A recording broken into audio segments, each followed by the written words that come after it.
Hello dear teachers, in this video we are going to start second chapter scalars and vectors।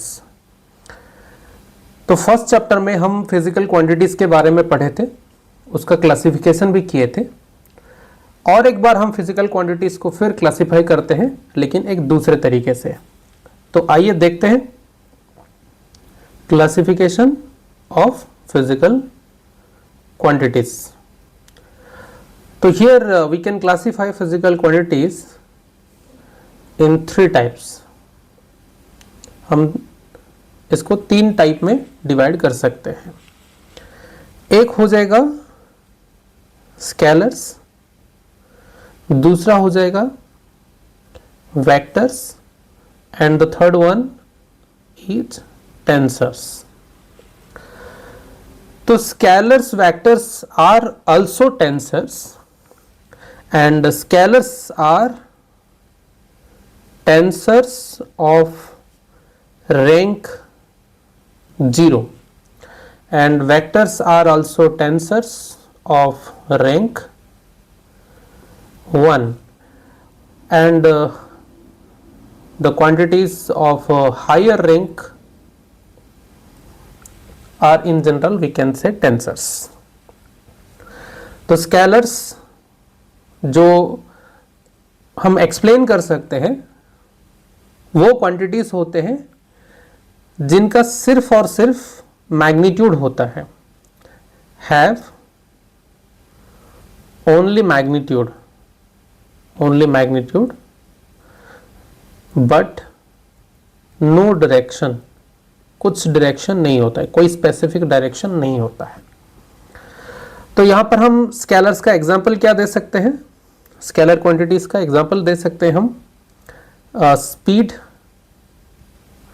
Work, potential,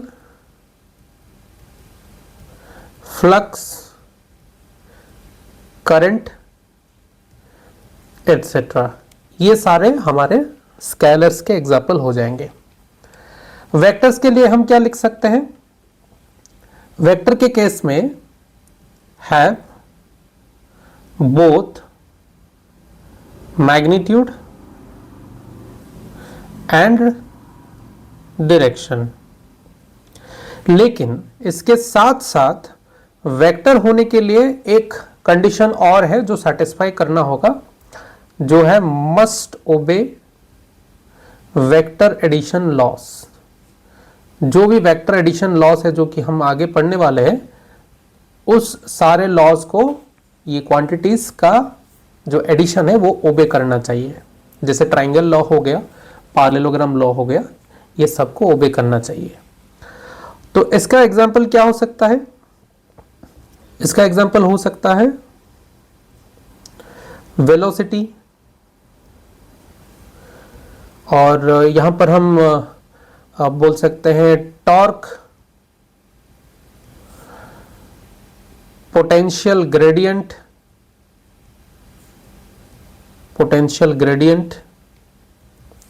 flux density,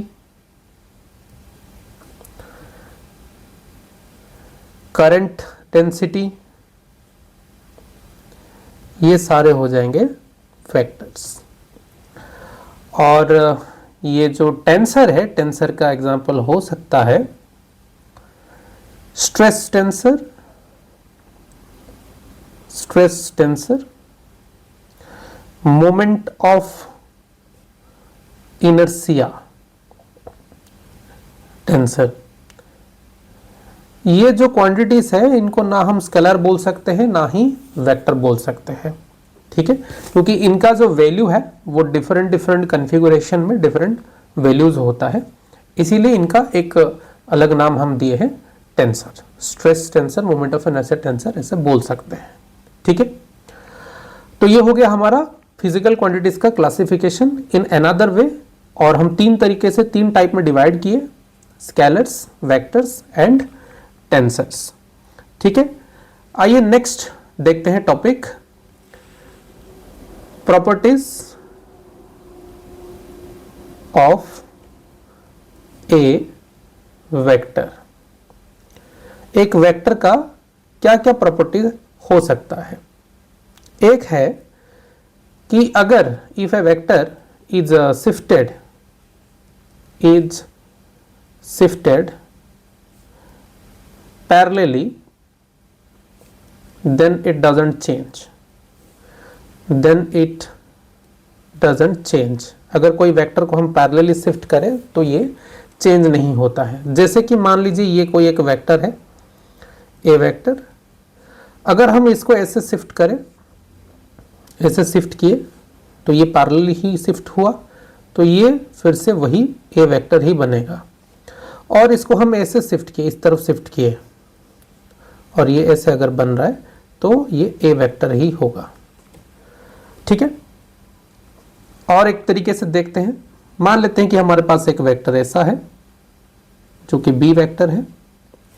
अगर हम इसको ए से shift किए और ये शिफ्ट करने के बाद भी अगर ऐसे ही रहता है, पैरेलल रहता है, तो ये भी बी वेक्टर ही बनेगा।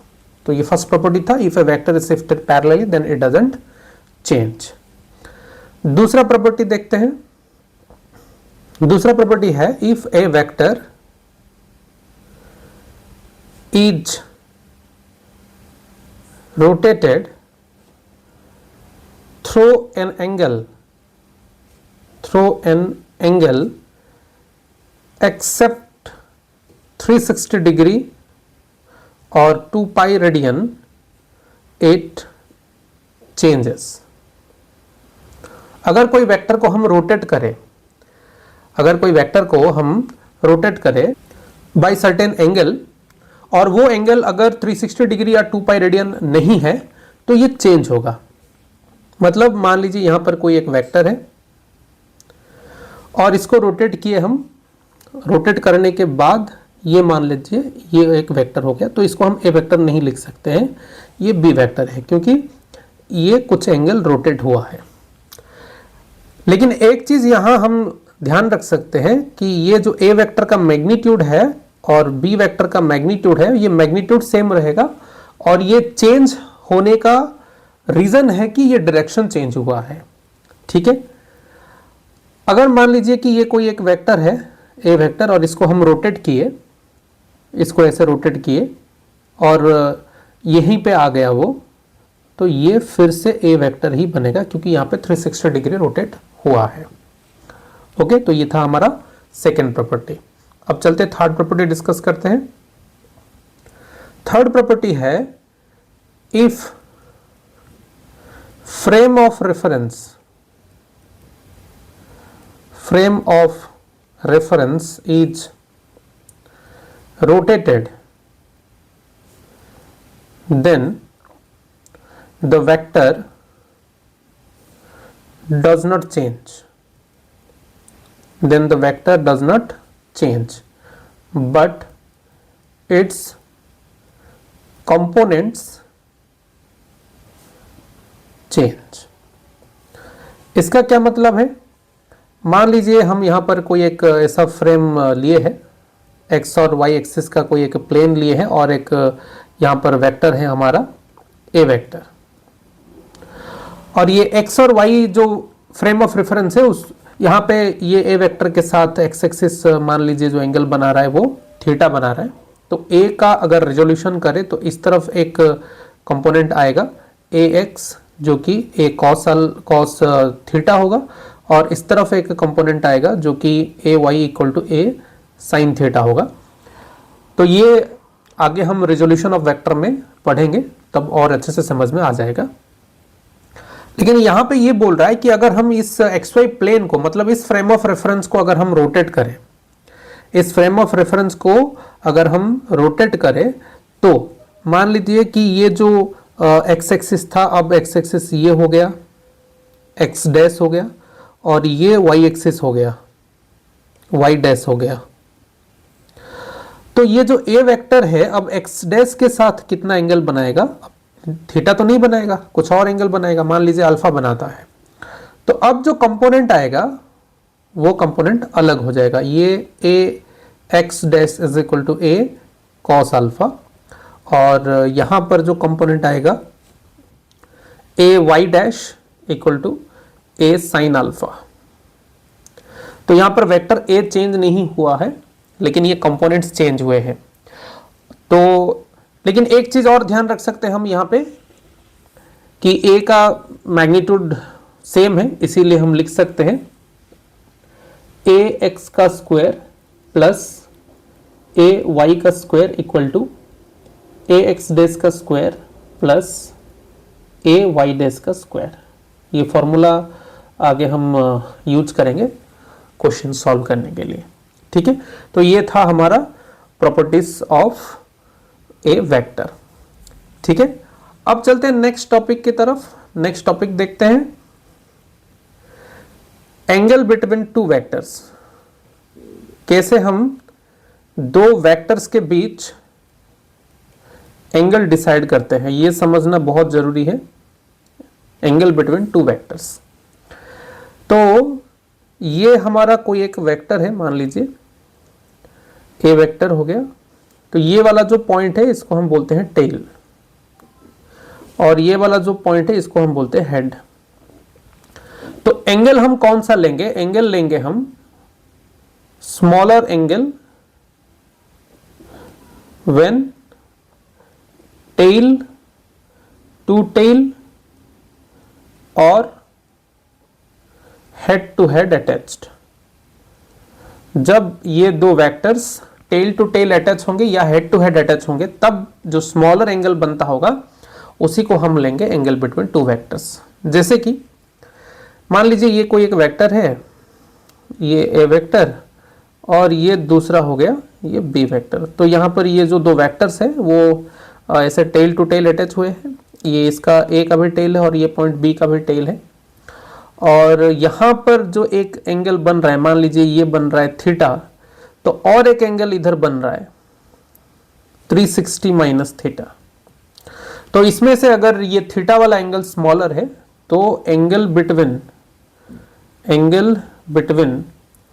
ए vector and B vector will be theta, अगर theta is less than 360 minus theta है तो इसको समझने के लिए चलिए एक क्वेश्चन देखते हैं। तो क्वेश्चन यहाँ पे है कि ये एक ट्राइंगल हमें गिवन है और यहाँ पे तीन वेक्टर्स रिप्रेजेंट है, A vector, B vector, C vector, और यहाँ पे ये एंगल गिवन है 30 डिग्री और ये 60 डिग्री और ये 90 डिग्री। क्वेश्चन है कि find angle between A vector and B vector, B vector and C vector, C vector and A vector, A and minus B, B and minus C. तो आइए solve करते हैं। तो फर्स्ट है इसके बीच हमें एंगल लाना है, A vector and B vector. तो ए वेक्टर एंड बी वेक्टर के लिए मैं यहाँ पर उसी ट्राइंगल से ये हिस्सा बना लेता हूँ। ये है हमारा ए वेक्टर और ये है हमारा बी वेक्टर। यहाँ पे एंगल कितना है? 30 डिग्री है। तो हमें देखना है कि ये जो पॉइंट है ये हेड टू हेड या फिर टेल टू टेल है कि नहीं है। तो यहाँ पे ए का हेड है और बी का टेल है, तो इसीलिए ये angle between A and B 30 नहीं होगा। ठीक है, ये ध्यान से समझिए, ए का हेड है और बी का टेल है, इसीलिए ए और बी के बीच एंगल 30 नहीं होगा। तो हम क्या करेंगे, ये जो प्रॉपर्टीज ऑफ वेक्टर हम पढ़े थे कि अगर किसी वेक्टर को हम पैरेलली शिफ्ट करें तो ये चेंज नहीं होता है, उसका यूज करके मैंने ए को थोड़ा यहाँ एक्सटेंड कर लिया है और ये ए ही रहेगा। अब ये जो पॉइंट है, अभी ये ए का टेल बन रहा है और बी का टेल बन रहा है, ए का टेल बन रहा है और बी का भी टेल बन रहा है, और ये एंगल कितना बनेगा? ये एंगल बनेगा 180 minus 30 which is equal to 150 degree. और एक एंगल ये वाला एंगल बनेगा जो कि 360 माइनस 150। तो 150 जो है वो 360 माइनस 150 कितना बनेगा?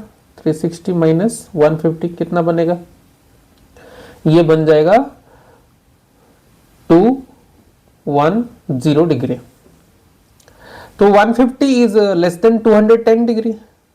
So as per the definition, the smaller angle between the two vectors when they are attached tail to tail or head to head is the angle between two vector. So in this case the angle between A vector and B vector will be 150 degree. Okay, so चलिए देखते हैं next bit जो हमें पूछा है। क्या पूछा है? बी एंड सी के बीच, बी एंड सी। तो बी एंड सी में हमारे पास आई थिंक ये है बी और सॉरी ये है सी और ये है बी, और ये जो एंगल है वो गिवन है हमें 60। तो फिर से वही काम करेंगे, हम चेक करेंगे ये जो पॉइंट है ये बी का तो हेड है लेकिन सी का टेल है, इसीलिए जो एंगल है वो 60 तो नहीं होगा। तो फिर क्या करेंगे, वही प्रॉपर्टी यूज करेंगे और बी को थोड़ा इधर एक्सटेंड कर लेते हैं। अगर बी को एक्सटेंड कर लेंगे तो ये वाला जो एंगल है हमारा एंगल बिटवीन टू वेक्टर बनेगा, मतलब बी एंड सी के बीच का एंगल बनेगा, जो कि कितना बन रहा है 180 माइनस 60 बन रहा है 120 degree. So in this case angle between B and C is 120 degree. Okay, so in this way we can calculate angle between C and A also, C and A. So let's check the angle between C and A। तो ये है हमारा C और ये है A, C vector and A vector, और ये angle है 90 डिग्री। सेम प्रोसेस हम चेक करेंगे, ये वाला पॉइंट C का हेड है, A का टेल है, तो हमें क्या करना है वो C को थोड़ा एक्सटेंड कर लेते हैं नीचे, ये C बन गया। C एंड A के बीच का जो एंगल बनेगा ये वाला एंगल बनेगा, ये समझना बहुत जरूरी है। आंसर तो 90 ही आएगा लेकिन कौन सा एंगल है वो समझना जरूरी है। ठीक है, नेक्स्ट जो है हमारा A vector and minus B vector, A vector and minus B vector. I think ये फोर्थ बिट है, A vector and minus B vector. तो हमारे पास ए वेक्टर ये है और बी वेक्टर ऐसा था, ये था बी वेक्टर, लेकिन हमें क्या करना है A vector and minus B vector के बीच लाना है। और ये एंगल कितना था, ये एंगल आई थिंक 30 था। तो ये तो ए ही है, ए रहेगा ऐसे, लेकिन माइनस बी फॉर्म करना है। तो बी अगर बी का डायरेक्शन अगर इस तरफ है तो हम अगर इस तरफ डायरेक्शन दे दें तो वो बन जाएगा माइनस बी बन जाएगा। अगर डायरेक्शन हम इस तरफ दे दें तो ये बन जाएगा माइनस बी, और ये एंगल हमारा 30 डिग्री है। अब चेक करते हैं ये क्या बन रहा है, ये वाला पॉइंट ए का हेड और बी का हेड बन रहा है, तो ये हमारा आंसर बनेगा, क्योंकि ये जो दूसरा एंगल बन रहा है वो 360 माइनस 30 मतलब 330 डिग्री बन रहा है। तो 30 degree is less than 330 degree, so answer will be in this case angle between A vector and minus B vector will be 30 degree. Okay, so on the fifth bit is B and C. So I request you please solve in this way and answer it in the comment box। okay, तो चलिए next और एक question solve करते हैं on the basis of this concept. तो हमारे पास question ये है, ऐसे ही एक ट्राइंगल गिवन है और ये तीन vectors A B and C. Question है find the angle between B and C if A square plus B square equal to C square and A equal to B. तो आइए सॉल्व करते हैं, इसको कैसे सॉल्व करें। यहां पे जो कंडीशन है हमारे पास A square plus B square equal to C square और ए इक्वल टू बी, इसी से हम पता लगा सकते हैं कि ये वाला एंगल डेफिनेटली 90 डिग्री होगा, और ये ए का मैग्नीट्यूड अगर बी का मैग्नीट्यूड के साथ इक्वल है तो ये जो एंगल है ये 45 डिग्री होगा और ये भी 45 डिग्री होगा। लेकिन हमें पूछा है बी एंड सी के बीच एंगल पूछा है, तो बी एंड सी वाला पॉइंट, ये वाला पॉइंट फिर से बी का हेड हो रहा है, सी का टेल हो रहा है, तो हमें क्या करना है बी को थोड़ा एक्सटेंड करना है, और अभी ये दोनों का टेल टेल हो गया, तो ये वाला जो एंगल है वो होगा हमारा आंसर, जो कि 135 डिग्री है। तो यहाँ पर आंसर हो जाएगा 135 डिग्री। ओके, तो चलिए नेक्स्ट टॉपिक डिस्कस करते हैं। नेक्स्ट टॉपिक है हमारा types of vectors. Types of vectors. तो टाइप्स ऑफ वेक्टर्स में जो फर्स्ट हम डिस्कस करेंगे वो है हमारा कोलिनियर वेक्टर्स।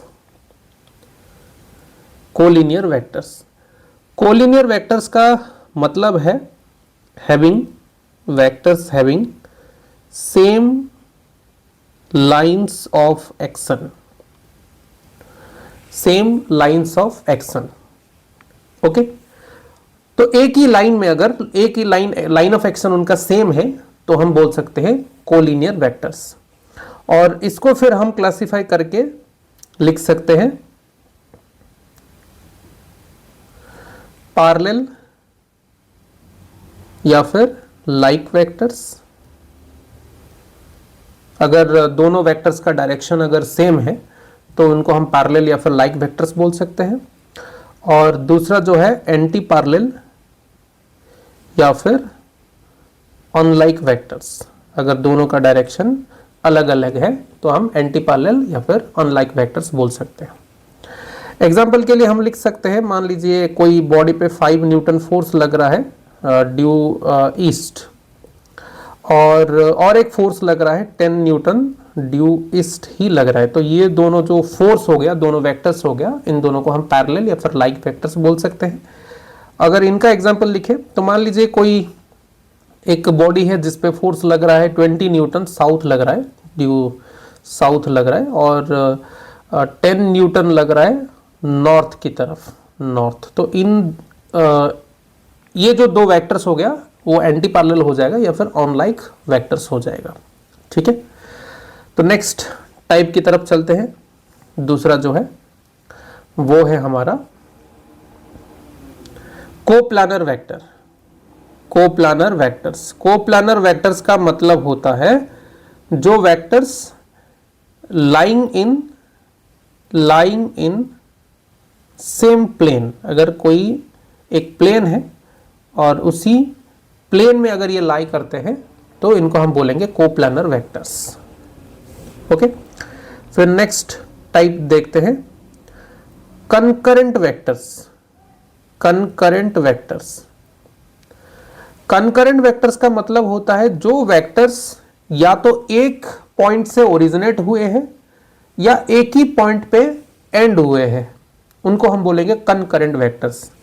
मतलब सिंगल पॉइंट ऑफ एक्शन अगर है, एक ही पॉइंट पे अगर वो एंड होते हैं या एक ही पॉइंट से वो स्टार्ट होते हैं, तो इसको भी हम दो टाइप का बना सकते हैं, एक को इनिशियल और दूसरा को टर्मिनस। को इनिशियल और दूसरा को टर्मिनस। को इनिशियल का मतलब है कि अगर वो एक पॉइंट से स्टार्ट हुए हैं, इनको हम बोल सकते हैं को इनिशियल। अगर एक ही पॉइंट पे वो एंड हुए हैं तो इनको बोल सकते हैं हम को टर्मिनस। और ये दोनों को ही मिला के हम बोल सकते हैं, मतलब को इनिशियल को भी कंकरेंट बोल सकते हैं और को टर्मिनस को भी कंकरेंट बोल सकते हैं। ओके, देखते हैं नेक्स्ट टाइप जो है। नेक्स्ट टाइप है हमारे पास null vector. Null vector. Null vector है कि कोई एक ऐसा वेक्टर हैविंग मैग्नीट्यूड जीरो है। अगर मैग्नीट्यूड 0 हो गया तो डायरेक्शन कुछ भी हो सकता है, इसीलिए आर्बिट्ररी डायरेक्शन।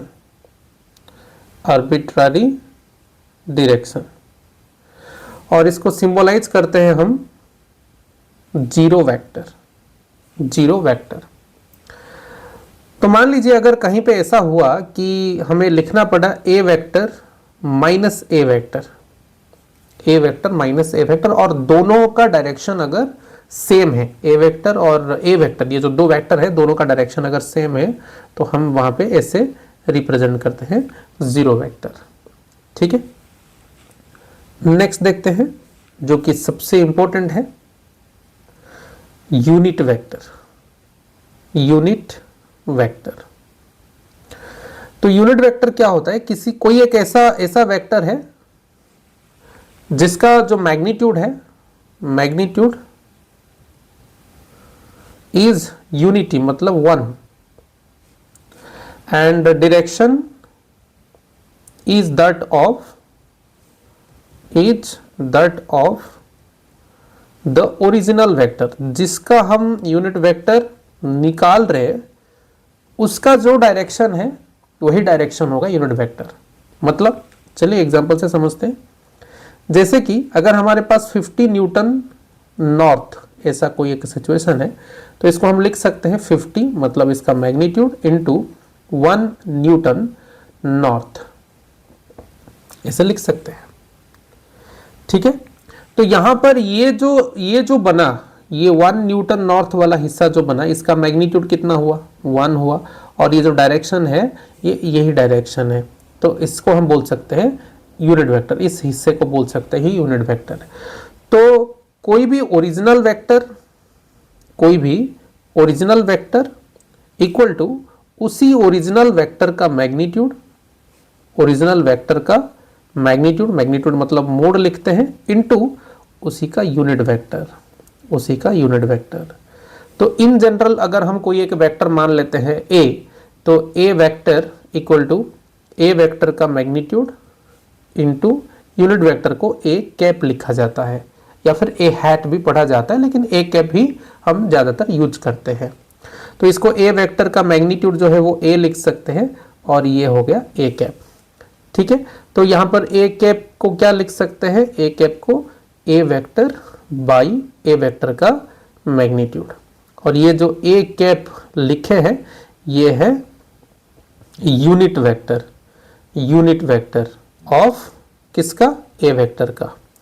अगर मैं a कैप का मैग्नीट्यूड पूछूं तो a कैप का मैग्नीट्यूड मतलब इसका मोड, इसका मैग्नीट्यूड हमेशा कितना होगा? 1 होगा। किसी भी यूनिट वेक्टर का मैग्नीट्यूड कितना होगा? 1 होगा। तो यहाँ पर जैसे कि हम लिखे हैं a vector by a vector का मोड, तो उसका भी अगर मोड ले तो ये क्या बन जाएगा? 1 बन जाएगा। ठीक है, तो ये जो यूनिट वेक्टर है, जो हमारा X Y Z coordinate axes है, कोऑर्डिनेट सिस्टम है, कार्टेशियन कोऑर्डिनेट सिस्टम है, उस कार्टेशियन कोऑर्डिनेट सिस्टम को हम यूनिट वेक्टर के फॉर्म में रिप्रेजेंट कर सकते हैं, रिप्रेजेंट किया गया है। तो जैसे कि मान लीजिए यहाँ पर हमारा ये वाई एक्सिस है, और ये एक्स एक्सिस, ये x हो गया, और ये y हो गया, और ये z एक्सिस हो गया। ठीक है, तो इनके अपोजिट में मैं ये नेगेटिव x एक्सिस एज्यूम कर लेता हूँ, ये -x, और इसके अपोजिट में मैं -y एज्यूम कर लेता हूँ, और इसके अपोजिट में मैं -z एज्यूम कर लेता हूँ।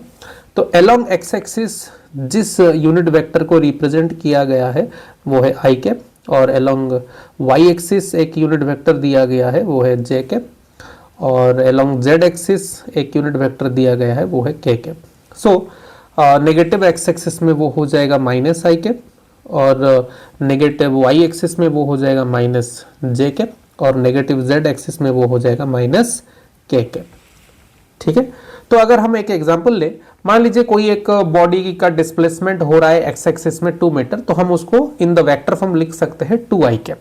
अगर y एक्सिस में हो रहा है 3 मीटर तो 3j कैप ऐसे लिख सकते हैं। ठीक है, तो इसी को अप्लाई करते हुए चलिए समझते हैं एक टॉपिक जो है हमारा पोजीशन वेक्टर।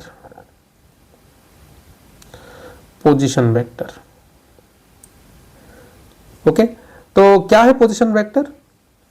पोजीशन वेक्टर होता है किसी भी बॉडी का, किसी भी पॉइंट का position coordinate with respect to origin. तो मान लीजिए ये ओरिजिन हो गया, और यहाँ से कोई एक पॉइंट ऐसा है जो स्पेस में है, और इसका जो कोऑर्डिनेट है वो XYZ है। तो डेफिनेटली ये यहाँ तक पहुँचने के लिए ये जो है, मान लीजिए ये P पॉइंट है, इस P पॉइंट तक पहुँचने के लिए ये हमें x एक्सिस में x मीटर जाना होगा, और वाई एक्सिस में वाई मीटर जाना होगा, और ऊपर ऊपर मतलब जेड एक्सिस में जेड मीटर आना होगा, तभी जाके जब हम इस पोजीशन को ओरिजिन के साथ कनेक्ट करेंगे ये हमें मिलेगा हमारा पोजीशन वेक्टर, जिसको हम लिख सकते हैं आर वेक्टर। क्या लिख सकते हैं? R vector. तो यहां पर पोजीशन वेक्टर क्या लिखेंगे? R vector equal to OP vector equal to X I cap plus Y J cap plus Z K cap. ये वेक्टोरियल रिप्रेजेंटेशन हो जाएगा पोजीशन वेक्टर का। और जब हम इस आर वेक्टर का मैग्नीट्यूड निकालेंगे, इसका मैग्नीट्यूड कितना आएगा? ये आई कैप का जो कोफिशिएंट है उसका स्क्वायर, जे कैप का जो कोफिशिएंट है उसका स्क्वायर, और जेड मतलब के कैप का जो कोफिशिएंट है उसका स्क्वायर और उसका स्क्वायर रूट। ये हो जाएगा हमारा मैग्नीट्यूड पोजीशन वेक्टर का। ठीक है, इसको हम फिर से डिस्कस करेंगे, लेकिन उससे पहले हम एक और वेक्टर पढ़ लेते हैं जो कि है डिस्प्लेसमेंट वेक्टर। डिस्प्लेसमेंट वेक्टर तो इसको कैसे समझे? वही मान लीजिए ये हमारा कोऑर्डिनेट सिस्टम का वाई एक्सिस हो गया और ये एक्स एक्सिस हो गया और ये हमारा जेड एक्सिस। तो एक यहाँ से एक इनिशियल पोजीशन था किसी बॉडी का P1 मान लेते हैं, जिसका कोऑर्डिनेट है x1 y1 और z1, और ये हो गया हमारा पोजीशन वेक्टर r1, और वो मूव हुआ है, यहाँ तक मूव हुआ है, और वो पोजीशन जो नया पोजीशन है उसका वो है x2 और ये y2 और ये हो गया z2। ये P2 x2 y2 और ये हो गया z2। तो ये हमारा पोजीशन वेक्टर हो जाएगा r2। तो P1 से जो P2 ये डिस्प्लेस हुआ है इसको हम बोलेंगे डिस्प्लेसमेंट वेक्टर। तो यहाँ पे डिस्प्लेसमेंट वेक्टर को हम लिख सकते हैं del R vector equal to r2 vector minus r1 vector. ये जब हम triangle law of vector addition पढ़ेंगे तब ये आसानी से समझ में आ जाएगा, लेकिन अभी के लिए ये लिख सकते हैं del R vector equal to r2 vector minus r1 vector, जो कि x2 minus x1 I cap plus y2 minus y1 J cap plus z2 minus z1 K cap, ये बनेगा। और डेल आर वेक्टर का अगर मैग्नीट्यूड हम निकालें तो आई कैप का कोफिशिएंट x2 माइनस x1 का स्क्वायर, जे कैप का कोफिशिएंट y2 माइनस y1 का स्क्वायर, कैप का कोफिशिएंट z2 माइनस z1 का स्क्वायर रूट। ये हमारा मैग्नीट्यूड बनेगा डिस्प्लेसमेंट वेक्टर का। ठीक है, तो चलिए आगे कुछ एडिशनल चीज़ें देखते हैं अबाउट पोजीशन वेक्टर। तो इसको हम ऐसे नोट करके लिख सकते हैं। तो हमारे पास क्या था पोजीशन वेक्टर में? हमारे पास था कि अगर ये कोऑर्डिनेट सिस्टम है एक्स वाई और ये जेड, और ये वाला अगर हमारा कोई एक पोजीशन है, ये वाला कोई एक अगर हमारा पोजीशन है P जिसका कोऑर्डिनेट था एक्स वाई जेड, और ये था O और ये जो था R वेक्टर। तो यहाँ पर हमारे पास R वेक्टर क्या आया था? R वेक्टर क्या आया था? R वेक्टर आया था x I cap plus Y J cap plus Z K cap. और इस R का मैग्नीट्यूड कितना आया था? R का मैग्नीट्यूड आया था square root of I cap का कोफिशिएंट मतलब x का स्क्वायर, जे कैप का कोफिशिएंट मतलब y का स्क्वायर, के कैप का कोफिशिएंट मतलब z का स्क्वायर, यही आया था। तो अगर हम ये r वेक्टर के डायरेक्शन में अगर यूनिट वेक्टर फाइंड करने की कोशिश करें, जैसे कि x y z में तो हमें पता है i j k, अगर along the r vector if we want to find unit vector मतलब r कैप, तो r कैप क्या लिख सकते हैं? r vector by r। तो ये आएगा x I cap plus Y J cap plus Z K cap by square root of X square plus Y square plus Z square. तो ये आर कैप को हम लिख सकते हैं एक्स बाई, अब क्या कर सकते हैं, ये X by this one, Y by this one plus Z by this one, ऐसे करके इसको सेपरेट कर सकते हैं। ओके, तो X by square root of X square plus Y square plus Z square I cap plus Y by square root of X square plus Y square plus Z square J cap plus Z by square root of X square plus Y square plus Z square K cap. अब ये जो expression बना है इसको हम लिख सकते हैं L I cap plus M J cap plus N K cap. तो यहां पर जो एल एम एन हम लिखे ये क्या है, where L M N are direction cosines. क्या बोलते हैं इसको, डायरेक्शन कोसाइंस। तो क्यों इसको डायरेक्शन कोसाइन बोला गया, क्योंकि एल की जगह हम क्या लिखे, एल की जगह हम लिखे X by square root of X square plus Y square plus Z square. और ये किसके साथ इक्वल होगा पता है, ये इक्वल होगा कॉस अल्फा के साथ। तो ये अल्फा क्या है, अल्फा के बारे में तो हम नहीं पढ़े हैं। अल्फा है ये जो आर वेक्टर एक्स एक्सिस के साथ जो एंगल बनाया है वो है अल्फा। आर वेक्टर वाई के साथ कुछ एंगल बनाया होगा वो है बीटा। ठीक है, ये प्लेन में नहीं है, 3D में है। ठीक है, और ये आर वेक्टर जेड के साथ जो एंगल बनाया है मान लीजिए वो है गामा। ठीक है, तो ये कॉस अल्फा मतलब कॉस के फॉर्मेट में है और एंगल बता रहा है, इसीलिए इसको हम डायरेक्शन कोसाइन बोलते हैं। और एम ये होगा Y by square root of X square plus Y square plus Z square is equal to cos beta. और N equal to Z by square root of X square plus Y square plus Z square equal to cos gamma. तो अब now are vector को हम क्या लिख सकते हैं, या फिर आर कैप को क्या लिख सकते हैं, जो एल था उसको लिख सकते हैं कॉस अल्फा आई कैप, जो एम था उसको लिख सकते हैं कॉस बीटा जे कैप, जो एन था उसको लिख सकते हैं कॉस गामा के कैप। और मैं पहले से बताया था कि अगर आर कैप का मैग्नीट्यूड हमें पूछा जाए तो आर कैप का मैग्नीट्यूड कितना होता है 1। लेकिन अभी अगर मैं यहीं से इस एक्सप्रेशन से पूछूं कि यहीं से बताइए आर कैप का मैग्नीट्यूड क्या होगा, तो सर आई कैप का कोफिशिएंट कॉस अल्फा का स्क्वायर प्लस कॉस बीटा का स्क्वायर प्लस कॉस गामा का स्क्वायर रूट, ये होगा मैग्नीट्यूड। तो ये मैग्नीट्यूड तो 1 हमें पता है, लेकिन ये फॉर्मूला भी हमें पता है, इसीलिए हम लिख सकते हैं cos square alpha plus cos square beta plus cos square gamma equal to 1। और स्क्वायर रूट जो था उस तरफ लेके मैंने स्क्वायर कर दिया, तो ये आ गया हमारा एक important formula, where alpha beta gamma जो है वो क्या है, यहीं पे लिख लेते हैं थोड़ा, where alpha beta and gamma are the angles made by R vector with x, y and z axis respectively.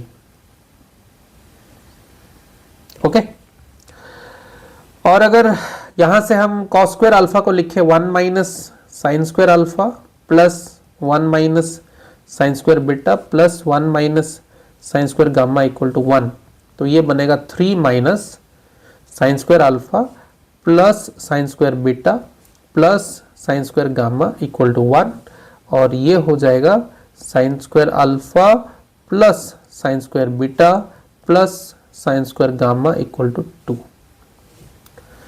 Okay, तो आइए आगे चलते हैं, इस टॉपिक से रिलेटेड कुछ क्वेश्चंस डिस्कशन करते हैं। ओके, तो ये है हमारे पास क्वेश्चन, और क्वेश्चन में ये बोला गया है कि if A vector equal to 2i cap plus 3j cap minus k cap, B vector equal to minus i cap plus 2j cap plus 2k cap, and c vector equal to 6j cap plus k cap, then find r cap where r vector is equal to 2a cap plus b cap minus 2a vector plus b vector minus 3c vector। ठीक है, तो इसको solve करते हैं।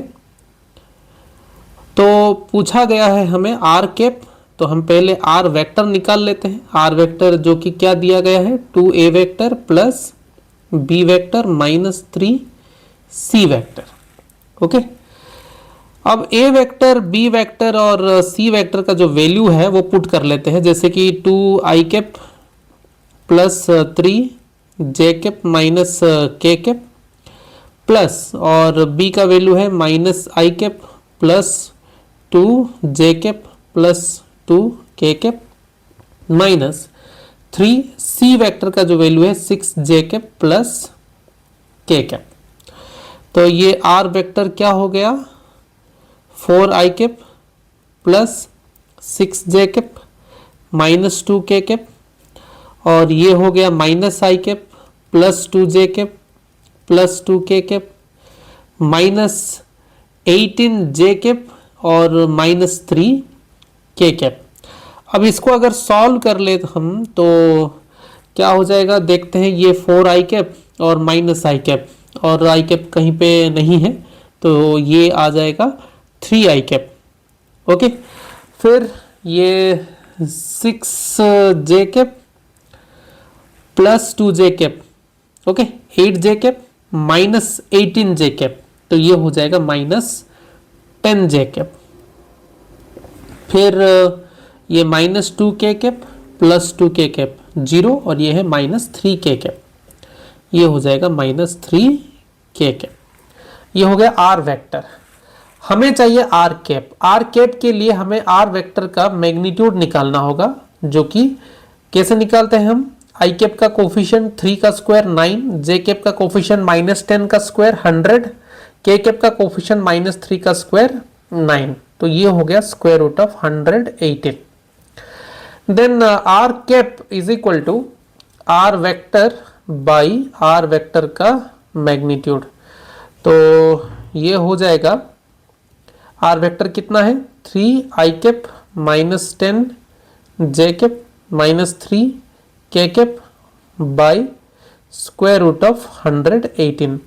तो इसको और एक तरीके से भी लिख सकते हैं, r cap is equal to 3 by square root of 118 i cap minus 10 by square root of 118 j cap minus 3 by square root of 118 k cap.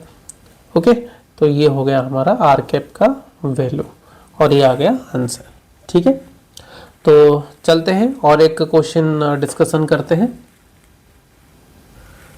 तो यहाँ पर क्वेश्चन ये है कि A vector is represented by 3i cap plus j cap plus 2k cap, its length in xy plane is. Okay, तो ये EAMCET 1994 में पूछा गया सवाल है, तो आइए इसको सॉल्व करते हैं।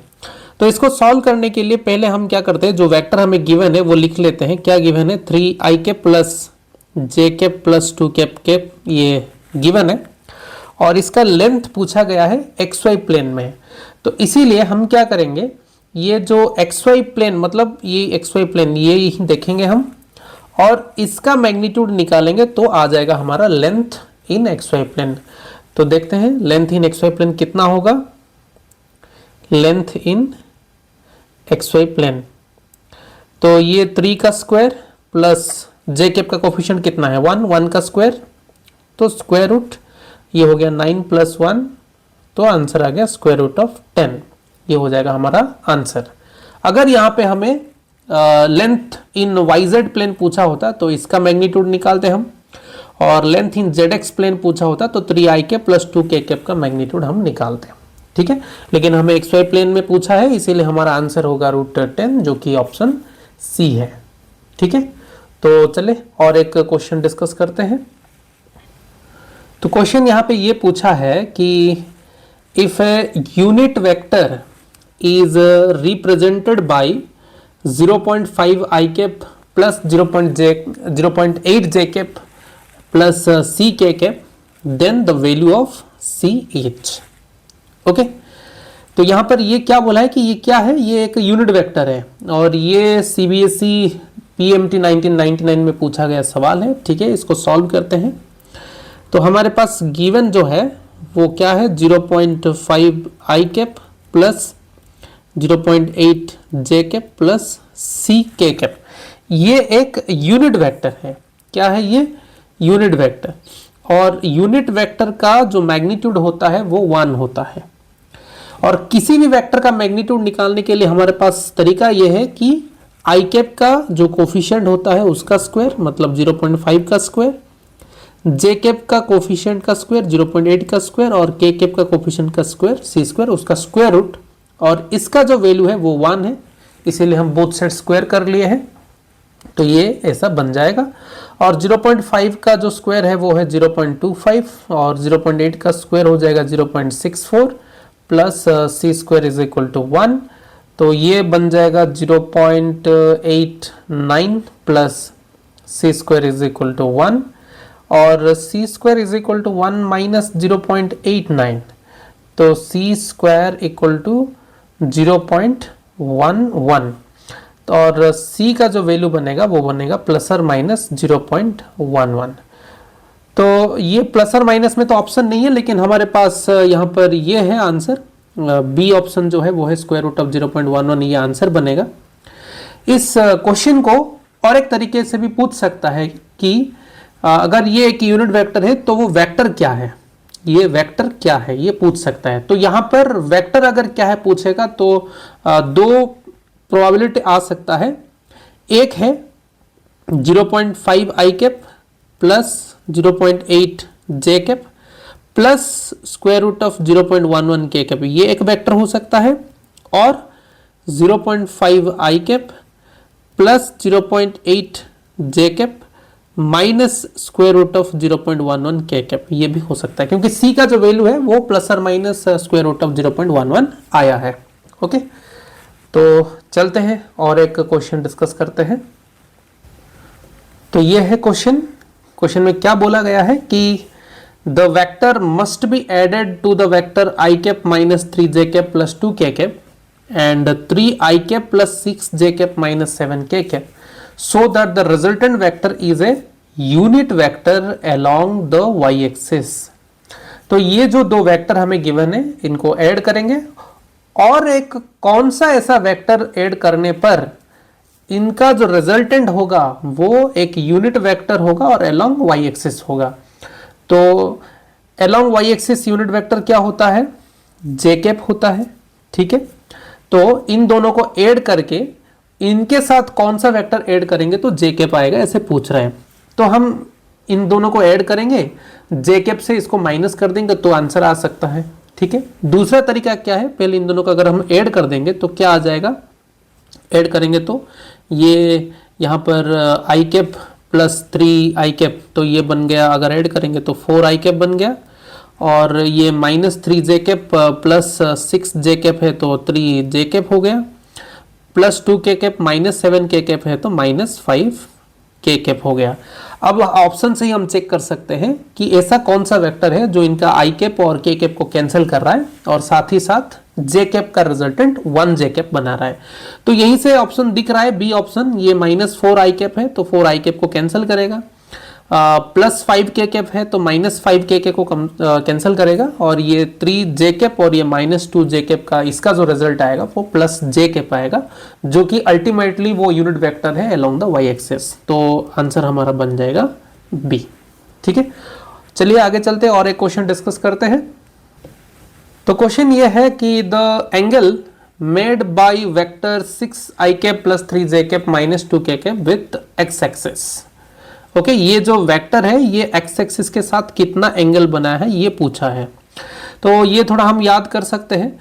हमारे पास जो ये कार्टेशियन कोऑर्डिनेट सिस्टम था x, y और z, यहाँ पर हम एक वेक्टर लिए थे, पोजीशन वेक्टर लिए थे r वेक्टर और इसका जो x एक्सिस के साथ एंगल हम बनाए थे वो अल्फा बनाए थे। और वहाँ पर जो फॉर्मूला हम यूज किए थे क्या था वो, cos alpha is equal to x by square root of X square plus Y square plus Z square. तो यहाँ पर x कितना है, आई कैप का coefficient 6 by square root of 6 का स्क्वायर 36 प्लस y मतलब 3 का स्क्वायर 9 और z मतलब -2 का स्क्वायर 4। तो ये हो गया 6 by square root of 36 plus 49 हो गया ये, और ये आ गया 6/7। तो यहाँ पर एंगल पूछा है, अल्फा पूछा है, तो आंसर हो जाएगा हमारा cos inverse 6/7। So this is the angle made by this given vector with the x-axis. So answer will be option A, cos inverse 6/7. Okay, तो चलिए सेम इसी टाइप का एक और क्वेश्चन है हमारे पास, वो भी देख लेते हैं हम। तो ये क्वेश्चन जो है ये वही प्रीवियस वाला क्वेश्चन है, उसी की तरह है। तो क्वेश्चन यहाँ पर क्या पूछा है, the angle made by vector 2i cap plus 3j cap minus 4k cap with y axis it's. तो फॉर्मूला आपको पता है, यूज कर सकते हैं, और it's my request to solve it and please answer in the comment box. Okay, तो इस वीडियो में यहीं तक, और इसका जो आगे कॉन्सेप्ट है वो आने वाले वीडियोस में हम कंटिन्यू करेंगे। तो dear teachers, if this content is useful for you, तो kindly subscribe the channel and share the video and like it.